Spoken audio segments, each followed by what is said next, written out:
Kutaalee Oromiyaa garaagaraatti humnoota mootummaa fi waraana bilisummaa Oromoo gidduutti wal waraansi hamaan deemsifamaa jiraachuu maddeen waraanaa fi jiraattota irraa dhageenye. Jiraattotaa fi maddeen waraanaa irraa akka dhageenyetti kibba giddugala fi lixa Oromiyaatti tibbana lola cimaatu gareelee lameen gidduutti adeemsifamaa jira.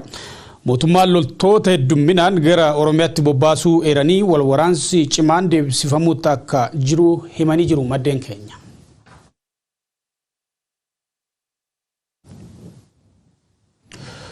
Oduu walqabatuun waraanni bilisummaa Oromoo ka kibba Oromiyaa Gujii lixaa keessa socho'u opereeshinii galgala sanbataa magaalaa Bulee Horaatti raawwateen hidhamtoota siyaasaa mana magaalichaatti argaman 2,000 caalaan baasuu beeksisee jira. Jiraattonni naannoo ka OMN dubbise lakkoofsa namoota bilisa ba'anii beekuu baannus halkan walakkaa keessa lolli guddaan godhamaa turuu fi manni hidhaa weeraramuu quba qabnaa jedhu.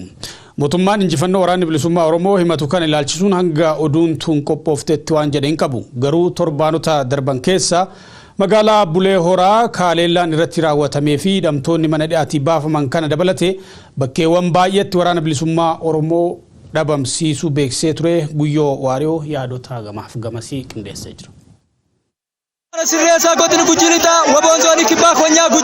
Marsa biraatiif mootummaan balleessu kadhaadatu waraanni bilisummaa Oromoo woboon bakka baay'ee waraan mootummaatiin wal qoraasuu irratti argama. Lola kibba jiddu galeessaaf lixa Oromiyaa gaggeeffam jedhaniin ilmaan uummata gamlachuu irra dhumaa jiraachuu odeeffan. Duul guddaa karaa ilgalchumaatiin itti keeyyadh jedhuun qeellam wallagga aana anfilloo to'achuu ka dubbatu waraanni kumsa dirriba lammeessaa Gujii Bulee Horaa gugachuun hidhamtoota siyaasaa bilis baas jechuusa dhageen. Raayyaan ittis biyya Itoophiyaa kaiizi kibba ibsa torbaan dabree baaseen opereeshinii qindoomin qaamolee nageenyaatiin godin Gujii kan keessa godheen gaandooti torba hidhattoota waraan bilisummaa Oromootiin qabamanii turan bilis baan jechuusa gabaasne ture. Maashinii uummatarraa saamtee isin albuuda godina keenyaa ittiin qotataa turte irraa barbadaa'ee jira. Kaambii 8 hojii hojjetameen diigamee kaambii 3 hafaa iddoon kuufan deemaa jiru. Naannolee mootummaan bilis baasu dubbatu kun Gujii aanaa Liibaniif Gumeel Dallotaachufa suuraalee yookaan billicciwaan koominikeeshinii godin Gujii irra maxxanfaman mirkaneessa. Taatullee dheed bilis ba'uun isaanii dubbatamu kan keessatti ammallee lolli guddayyaa mootummaaf waraan bilisummaa Oromoo Cebra Soddombooro jidduu godhamaa turu uummati lafa OMN dheedak burra dheeraa fa keessa dhiyeen kanallee eegi mootummaan tan jedhe wal lolaa turan jee laaf mootummaan xiyyeeffannoo kenne ijoollee raasaa tan itti adamsuu jir keessa Gujii lixatoo yennum kan mootummaan qaamshifta jedhuun kan Gujii lixa keessa qulqulleesse baasu saatiin uummati jiruuf jireenya isaa deebi'a jiraachuu miidiyaaleen biyyattii gabaasan haleella tasata galgal sanbaddi qayyaa magaal Bulee Horarratti tolchi jedhee waraanni gammachuu abbooyyee kabita Oromiyaa ammoo hidhamtoota siyaasaa talaakobsaan 2,000 caalta bilis baas jechuusa raadiyoon araat biyyaalessa waabifaan.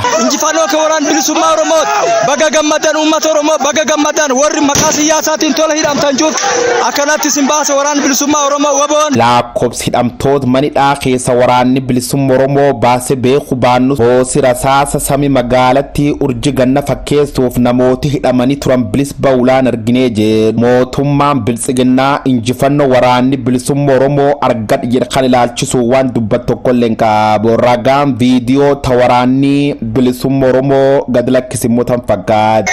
Mana sirreessaa godina Gujii lixaa akkanatti cabsee baase waboon injifannoo. Hidhamtoonni siyaasaa godina Shawaa lixaa aadaa Bargaa mana hidhaa magaalaa Hincinniitti argaman haala qabiinsa badaadhaan dararamaa jiraachuu OMN odeeffatee jira. Ragaan viidiyoo mana hidhaatii nu rakkabee akka mul'isutti namoonni mana hidhaa magaalaa Hincinniitti argaman kunniin kutaa dhiphoo keessatti jumlaan hidhamanii haala akkaan ulfaataa keessatti argamu. Haala qabiinsa badaan hidhamanii jiraachuun cinatti reebichii fi dararaan garaagaraa kan irratti raawwatamu ta'uu himan maddi odeeffannoo OMN.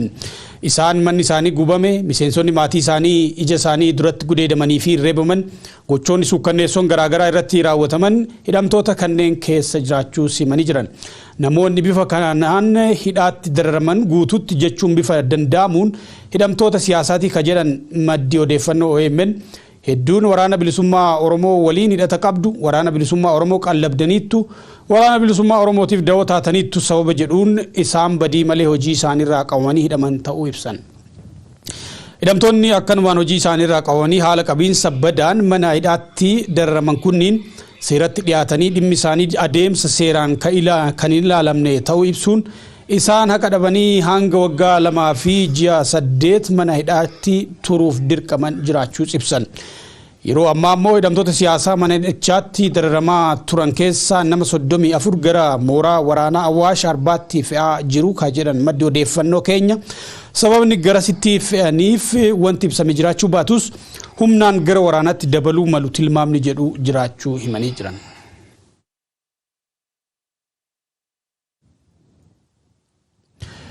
Miseensi Koongireesii Federaalawaa Oromoo aanaa Dabra Libaanos Aadde Asteer Girmaa yakka tokko malee magaalaa Aanichaa Shararoo keessatti hidhamtee jirti. Aadde Asteer mana murtiitti dhiyaattee himatii irratti hin banamne yeroo dheeraa booda mirga wabiif mana murtii godinichaatti oliyyachuun manni murtichaa seeraan alaa hidhamuu ishee ibsuun haalduree tokko malee akka gadhiifamtu ajajuusaa ragaan mana murtii arganne ni mul'isa. Waajjirri poolisii aanaa Dabra Libaanos garuu haadha daa'ima tokko kana haga yoonaa sababa tokko malee hidhee jiran gabaasi bal'aan dhiyaata. Aadde Asteer Girmaa hojjettuu waajjira mootummaa aanaa Dabra Libaanos yoo taatu miseensa Koongireesii Federaalawaa Oromooti. Sababa tokko malee 9 bara 2015 akka lakkoofsa Itoophiyaatti qabamtee hidhamuu himu maatiin ishee guyyoota 50 fi mana murtiitti osoo hin dhiyaatiin waajjira poolisii aanichaa keessatti hidhamtee turte. Kana hordofee mana murtii godinaatti mirga wabiif oliyyatte. Manni murtii godina Salaalees waajjira abbaa alangaa godinaaf dhimma hidhamuu Aadde Asteer akka qulqulleessu gaafa muddee 21 bara 2015 ajaja kenne. Abbaan alangaa godinichaas deebii gaafa muddee 25 bara 2015 kenneen Aadde Asteer waajjira poolisii aanaa Dabra Libaanositti hidhamuu galmeen irratti qulqullaa'aa akka hin jirre sababni poolisiin to'ateefis akka hin beekamne ibseef mana murtiitiif. Kanaafuu waajjirri poolisii aanaa Dabra Libaanos maaliif akka hidhee ibsuu qaba jechuunis yaada dhiyeesse. Bakka bu'aan waajjira poolisii aanaa Dabra Libaanosis beellama ittaanu irratti sababa quubsaa osoo hin qabatiin gara dhaddachaa dhufe. Manni murtii godinichaa dhaddacha sanarratti Aadde Asteer seera ala hidhamuu mirgi heeraa ishee mulqamuu ibsuudhaan haalduree tokko malee to'annaa jalaa akka baatu ibsuudhaan ajaja dabarse. Waajjirri poolisii aanaa Dabra Libaanos haalduree tokko malee to'annaa jalaa akka baasu jechuun ajaja dabarsee ture. Qorannaas ta'ee himanni ishee irratti banamee hin jiru. Haala kana immoo maaliif akka isaanillee waajjirumti poolisii sun dhufee akka jecha kennu ture jiru abbaan alangaa godina Shawaa Kaabaa kan abbaa murtii dubbate. Abbaan murtii sanumarraa ta'e himanni tokkollee kan irra hin jirree fi beellamas kan irratti hin qabanne waan ta'eef haalduree tokko malee akka jallatti jedhee gaafa muddee 25 murteesse. Haa ta'u malee waajjirri poolisii aanaa Dabra Libaanos ammallee nama guyyoota 60tti siqaniif sababa malee hidhee jiru gallakkisuu hin dandeenye jedhu maddeen keenya. Ji'uma darbe kana gaafa 25 haalduree tokko malee akka jallatti jedhee manni murtii godina Shawaa Kaabaa murteessee ture. Haa ta'uti malee waajjirri poolisii aanaa sanii gallakkisuuf fedhii hin qabne.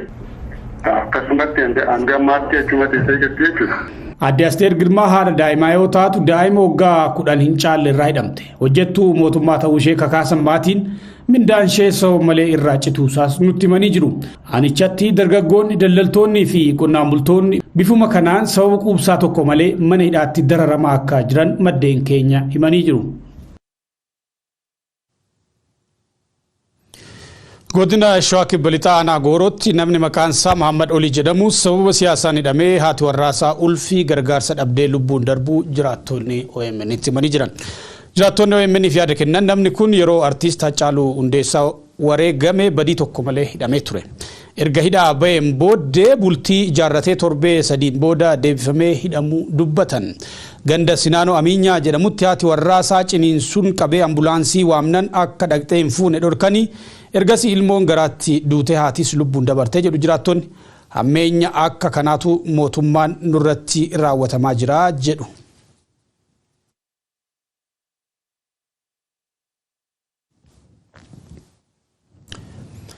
Godina Shawaa Lixaa aanaa Coobiitti caasaan mootummaa fi waraanni saamicha qabeenya uummataa irratti bobba'anii argamuu jedhu maddeen keenya gara OMN itti himan. Sababa kanaaf hawaasi oomishaa fi beeylada isaa gabaatti dhiyeeffachuu hin dandeenye guyyaa adii humnoota mootummaatiin saamamaa jedhu maddeen keenya. Aanichatti yeroo dheeraaf rakkoon nageenyaa jiraachuu hordofee uummanni bahee galuu dadhabee jira. Sochiin hawaasummaa baay'eenis danqamee jiraachuu himu maddeen keenya. Walwaraansi yeroo garaagaraatti humnoota mootummaa fi waraana bilisummaa Oromoo gidduutti deemaa jiruun miidhamni guddaanis dhaqqabee jedhu. Aanuma kana ganda Hoofuu bakkeetti haleellaa qilleensaa ji'a Onkoleessaa darbe keessa raawwatameen namoonni nagaa 80 ajjeefaman 100 ol madaa'uu gabaasnee turre. Yaada Miilanaa immoo itti aansinee qindeessinee jirra. Torbee duruurraa kaasee lola uummata nagaarratti balee shaneen qulqulleessa yookaan immoo qaamni shanee hidhatu as keessa jira jechuudhaan uummata nagaa uummata bahee taasisaa dhaabbachaa jiru gara cimaa kan raawwachaa jiru shanee jechuudhaan gabaa bahuu ni jiru akka dura magaalaa Choobii keessatti gabaa kan ba'amaa kan jiru amma garuu uummanni sodaatee gara bulchiinsi gara naannoo isaarratti gabaa uummatee haala nagaatiin hirmataa osoo jiru gaafa nagaatiin bakka isaarra dhufee dhadhaa taabituu waan na barbaadu bitee gaafa shanee tutrii shanee kun shanee deeggartuu waan deeggaranii oomisha kan isaan jiran caasaaleen garaagaraa as keessa deemanii saamicha garaagaraa mootummaa dawoo fudhatanii mootummaa kana keessatti illee mootummaa miiliyoonii kan qabaanne caasaan gara gadii jiru utuu mootummaa kuma qabaanne caasaan gara gadii jiru kan uummata miidhaa kan jiru caasaa isaatti kan uummata darabaa jiru yeroo ammaa kana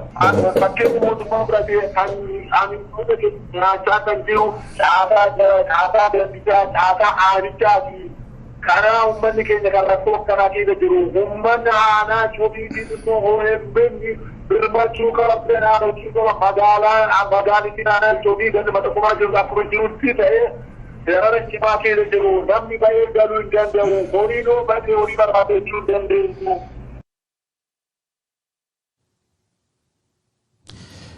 Itoophiyaa, Somaaliyaa fi Keeniyaatti daa'imman miliyoona 20 caalan hanqina nyaataa hamaan dararamaa jiraachuu UNICEF himee jira.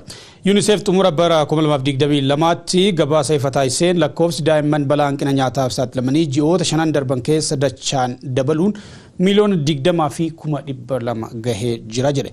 Gaagama Itoophiyaa, Somaaliyaa fi Keeniyaatti daa'imman mudataa jiru kanaaf walwaraansi jijjiiramni qilleensaa fi qaala'insi jireenyaa sababoota ijoo ta'uu gabaasi kun eeree jira.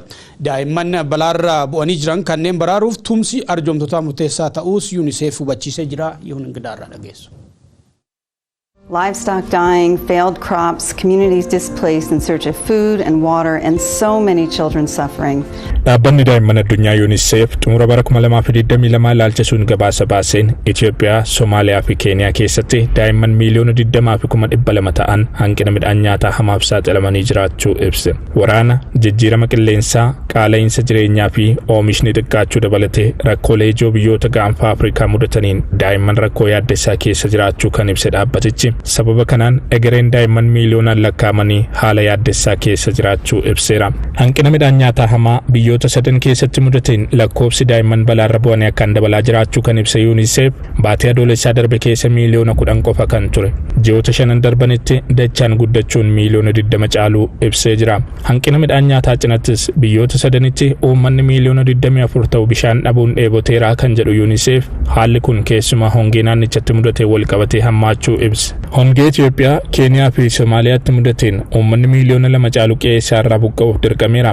Daa'imman miliyoona 2 fi 700,000 ta'an ammoo sababa hongee kanaan barnoota isaanii addaan kutaniiru. Hongeen mudatetti dhufee gaagama hordofsiisaa jiraachuun wal qabatee ammoo daa'imman miliyoona 4 dabalataan mana barnootaa ala ta'uu akka danda'anis ibseera. Balaa biyyoota gaanfa Afrikaa mudatee jiruun daa'imman beelarra bu'uu fi barnootaan ala ta'uun cinatti haalli isaan mudate gara hojii humnaa olitti isaan oofaa jiraachuu dhiibbaa koorniyaa fi heeruma umuriin eegganneef isaan saaxiluun egeree isaanii haala yaaddessaarra buusaa jira jedha UNICEF. Dhaabbatichi daa'imman balaarra bu'an kanneen qaqqabuuf tattaaffii gama isaatii gochaa turuu ibsuun bara 2023tti hojii kana caalaatti cimsuuf doolaarri miliyoona 759 kan isa barbaachisu ta'uu eereera. Daa'imman miliyoona 20 caalan kan Itoophiyaa, Somaaliyaa fi Keeniyaatti balaarra bu'anii jiran baraaruuf tumsi arjoomtotaa murteessaa ta'uu hubachiise. But we cannot turn our backs on the children in the Horn of Africa. It's not too late to act to prevent catastrophe, but we need the means to do it. Oduuwwan keenya odeessa maddeen alaarraa arganneen goolabna. Dirooniin gareen Alshabaab kalaqxe jedhan biyyoota gaanfa Afrikaa jechuun Somaaliyaa, Itoophiyaa fi Keeniyaatti yaaddoo cimaa uumtee jedhamee jira. Waggoota 10 dura kalaqamuun ishee ka dubbatamu dirooniin tun haleellaa raawwachuun cinattis odeeffannoo sassaabuu fi daldala seeraan alaa babal'isuudhaaf oolti jedhamaa jira. Guyyoo Waariyoo gabaasa dabalataa qindeessee jira. Al-Qaeda fighters on the battlefield, words literally to live by. Dirooniin dhukaatuun Al-Shabaab kalaqxee jedhan gaafa Afrikaa suuda jajjabdu harakaat Al-Shabaab Al-Muhaajiid of Al-Qaayidaa bombii udduu micciiru yookaan rasaas dhoksaan furguggeesse nam gaturra diroonii guddadhe jira qubqabaadha waan jett fakkaata. Diroonii mandiituun gareen tunuumti na yaaddes kajet dhaabbati warqine gabayyo igaad ijoolleen amdi kaaratee Al-Shabaab Itoophiyaa Keeniyaa fi Soomaliyaa keessa bala buusuu dandeetti qubqabaa jechuun akee baalaa jedhamte talle qolachuuf immoo Itoophiyaa bishooftuun leenji ammaand aariyaal veekils yookaan UAV jedhamte kenna jiraachuu odeeffan malli dirooni nam maleetiin qiyaama buusuu kun armaan duratti Al-Shabaab biratti hin baratamtu taatulle ammoo firoottan isaanii gugurdoon Al-Qaayidaaf ISIS faan itti gargaaramaa turan ka jedhi gaad yeroon fal'oomne leenji ittisa kennu baannaan risaan jihaadistoota Soomaliyaa hungaaf Afrikaa gaaga'uu danda'a jechuu